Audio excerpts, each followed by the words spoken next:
My name is Rachel Kabagabu. I'm 26 years old. I live in Houston, Texas. My full-time job is I'm a classroom teacher. I teach high school French. I've been doing that for 5 years, so this is my sixth year. And on the side, I started a little side business this year running Facebook ads. So those are the two things I do. So can you talk a little bit about what you do for Facebook ads specifically? Sure. So I will talk to a client. I'll try to figure out what their needs are. And then I'll tell them how Facebook ads can help. And they really can help any kind of business.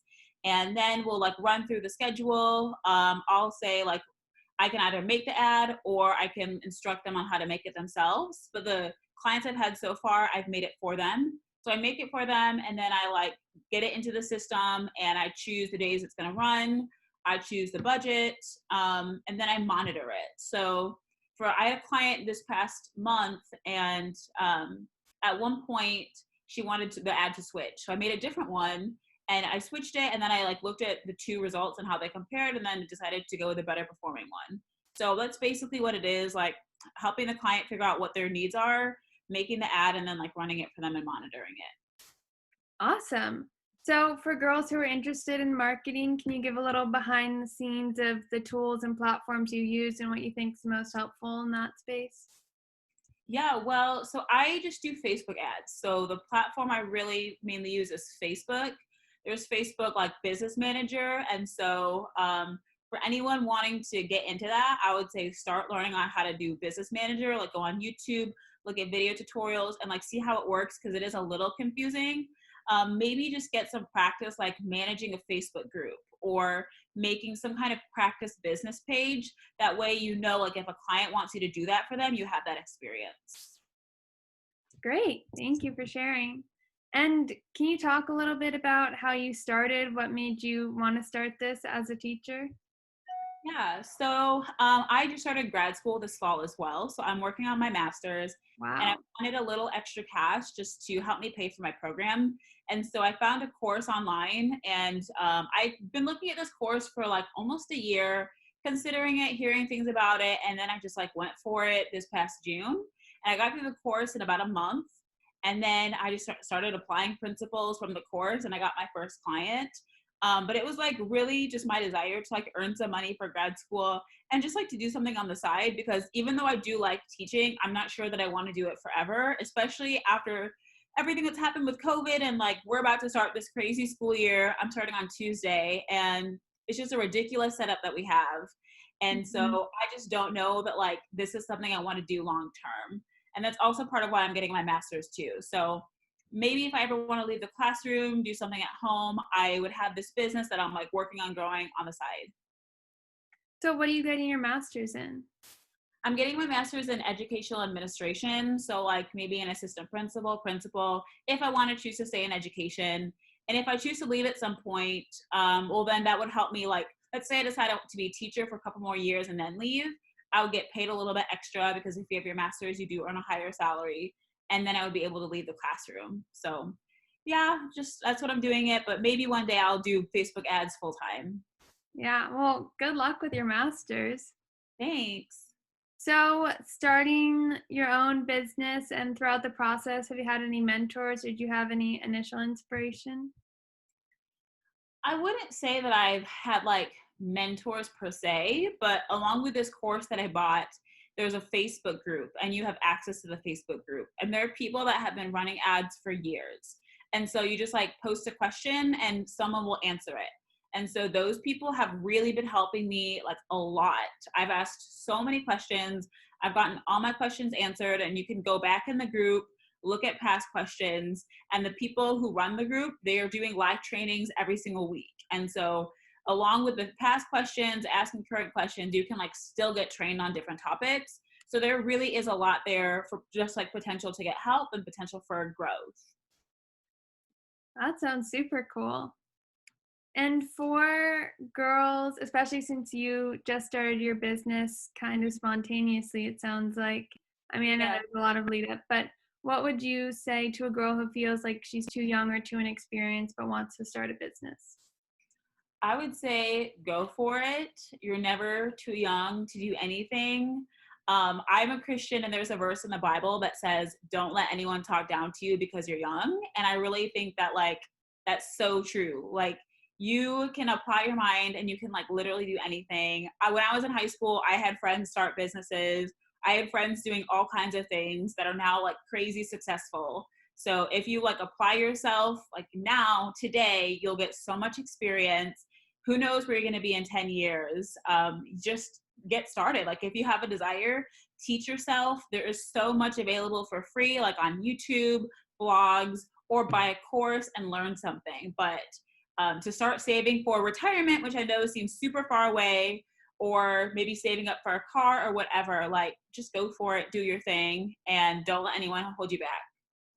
That's great advice. Thank you. What do you think is the most important first step in starting a company? I think the most important step is just like taking the step, like doing it, and just deciding like, today I'm going to start my business. And then every single day making some kind of progress towards it, whether it's looking for clients, studying a different aspect of the business, networking. Like you got to do something every single day that's going to build your business. And so like consistency, but like just really like taking the first step and deciding that you're going to do something is huge. And I feel like once you do that, the subsequent steps of like just doing other things, that kind of follows. Definitely. And what do you think are the top 3 skills a girl needs to be a successful entrepreneur? To be a successful entrepreneur, I would say a girl needs to have drive. Like you gotta actually like want to do something.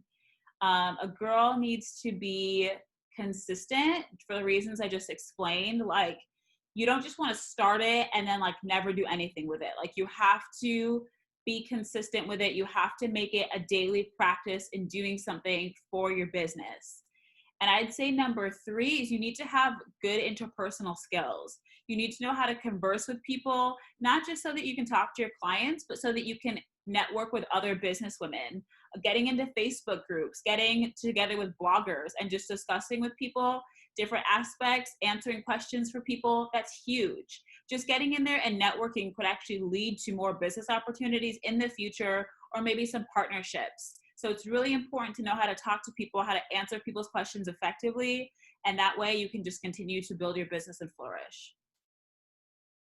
100%. I couldn't agree more with all of those. Um, and as an entrepreneur, there are ups and downs. So, what has been the most difficult or disappointing part for you in starting your own business? Okay, this is super relevant because I'm like just in the middle of my first major disappointment.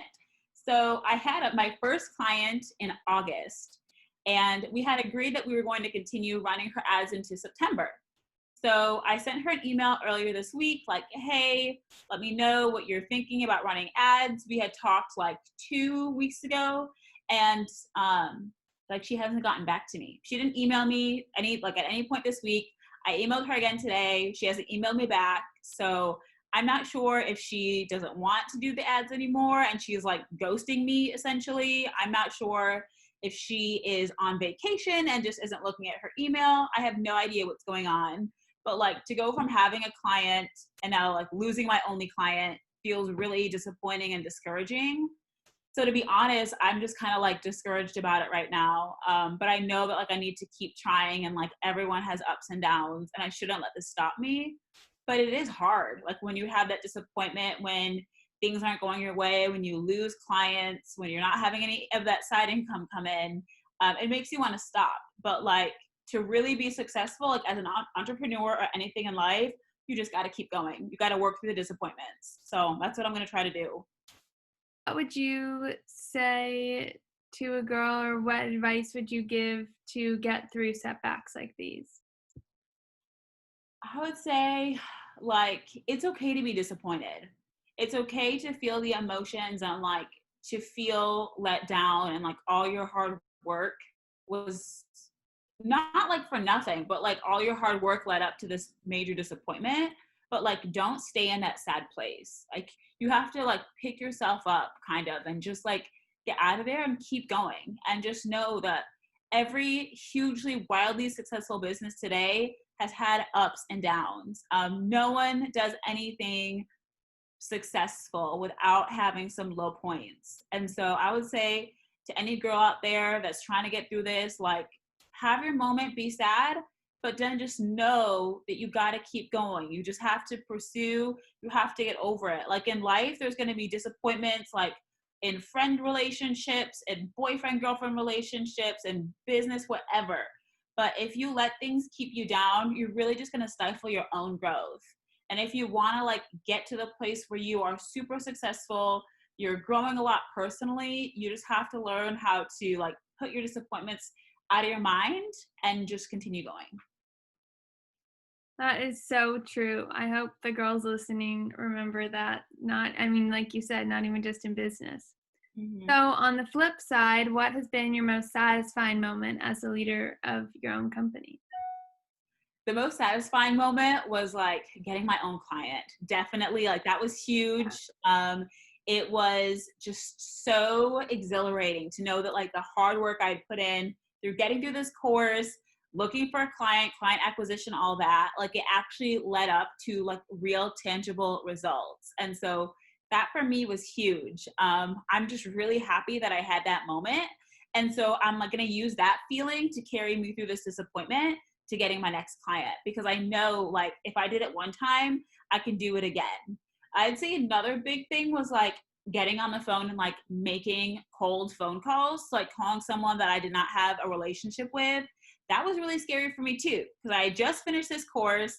I didn't really know what I was doing entirely. I felt like a super newbie. I felt like had major imposter syndrome, but I got on the phone. I was able to talk to these clients, and a lot of the people I talked to in the early days, they said no, but that's okay. Like even getting on the phone and like taking that first step for me was huge. So little things like that have made a big difference and really like boosted my confidence a lot, to the point where I felt like, okay, I can do this. Like this is actually going to be something that is like sustainable and achievable for me. I can imagine it must have been exciting those first few times. So you mentioned imposter syndrome. Have you faced difficulties as a woman entrepreneur? Have you had to address the gender gap in the entrepreneurial space? Not really, not so far. My client was a woman, so I found it easy to relate to her. I haven't felt like I had got my client or like didn't get other clients because I was a woman. So I guess I can't really speak to that, but I know that it exists, but I just haven't had any experience with it. Definitely. Well, that's good so far. Mm-hmm. How, when you did have imposter syndrome that time or at other points in your life, how do you face that? That's really tough. Like fake it till you make it. It's easy, but it's true. Like if you present yourself as somebody who is an expert authority, people will take you as such. For example, when I started teaching my very first year, I remember my first day of school ever. I was so scared. I realized that like I was the teacher now. Like I was in charge of the classroom. I was the French expert, and like not these kids. They were all looking to me. And I felt like I had imposter syndrome. But if I went out there my first day and I was like, okay, like this is who I am, I'm the teacher, and the kids like believed it. And I was a teacher and I believed it too. And like, if you just get like the courage to present yourself as like knowing enough, people are like gonna believe that and they're gonna see that. And then when people believe that, you like believe it too. And so it's just like positive feedback syndrome or positive feedback system. And so I would say like the more you just keep like stating your authority, like, hi, this is who I am, this is what I do, the more that people are going to see. And then like the more confidence you're going to Right. You always have to believe in yourself. have. Mm-hmm. Definitely. And how do you address diversity in your workplace? I mean, you've only had your first client so far, but I guess what's been your mindset for that? So actually my goal with this side business would be to work with like Black entrepreneurs or Black businesses, small businesses. I would love to keep working with women, minority owned businesses, because I feel like those are businesses that sometimes get like snubbed out of opportunities. And that's just like where my heart is. I'm very passionate about diversity. very passionate about equity, and just encouraging similarly minded people. And so I do want to continue to work with diverse clients. I also want to continue to network with other diverse people who do what I do. And I think it's super important to talk to people who are different than you, to encourage minority business owners to maybe start a business if you're a minority too. Sometimes, you know, like the society can tell you that like you can't do things, but you just have to like overcome that and like do it. And I think that like it's a powerful message when like a minority person is like successful and like you're an example to other people. Like, for example, today I was listening to a podcast about a female Black teacher, and on the podcast they were discussing different statistics about education and how like a boy in elementary school who has a Black teacher is like 30% more likely to go to college just because they see somebody who looks like them doing like an important job. And so if other people see you, you become an example and you become an inspiration, and then you can help others. So I think it's super important. Well, it definitely is, and that statistic is amazing. Wow. And that, I mean, all of your focuses are wonderful. I hope they go far and help you grow your business so you can spread that message. Thank you. So I have a few more questions. There's some fun ones. The first one is, what is your favorite word? My favorite word. Interesting. I've never been asked this question in my life. My favorite word. I don't know. Probably like probably yes. The word yes. That's a great one. Yeah. I like that too. And if you could travel back in time to when you started your business and give yourself a piece of advice from the beginning, what would you say? Okay, so if I could talk to myself in like June, July, I would say like, just know that there's going to be difficulties and keep going, and like don't doubt yourself, and you can do things that you never thought you'd be able to do. I think that is one of the most important things to keep in mind and be prepared for, definitely. And when you reach goals or have successes, like when you got your first client, how do you celebrate? I celebrate by eating stuff. Like I love going out to eat. I love rewarding myself, giving myself cheat days. So like get a big bowl of ice cream or maybe a whole container, brownies, and just dig in. That is one of my favorite things too. And lastly, can you share a funny story from your career? A funny story from my career. So from this like side business, like I don't know how many funny stories I have because I'm relatively new at this still. Right. You like can share one from the classroom if that's easier. teaching, I don't know, like every day, like something funny happens. Like I do something stupid, my kids do something stupid. How old are the kids that you teach? So I teach French 1, 2, and 3. So it's like mostly like freshmen, sophomores, a few upperclassmen. And so, especially my freshman boys, like they're so silly, like don't know what they're doing. Oh, I know something. Last year, I had some boys that were playing around with this little football I had in the room, and they were throwing them around, and they broke one of my like Eiffel Tower lamps that I had. And I was so mad. I was so mad at those boys. But then one of them like brought me another lamp he had from home, which was super sweet. Oh my gosh. So, yeah, it made that really terrible moment a little bit better that the student was thinking of me and like gave me a lamp from his family. That's an odd gift, but very sweet. So those are all my questions. Do you have anything else you want to say or any last piece of advice? My last piece of advice is like really just go for it. So many people don't do things because they let the fears and the what ifs stop them. Like don't let anything stop you. Like truly, if there's something you want to do it, because life is short. We don't know how much time we have on this earth, and it's worth it to pursue every possibility, every avenue, no matter how crazy it is. Just get started, and you get started by taking the first step. Do it today. Don't put it off tomorrow. Get started and work on it every day from there. Sounds like you are the epitome of that advice. So thank you for sharing it with everyone else. And thank you so much for your time today. I had a great time talking and hearing your stories. Thank you. Likewise. This was really fun.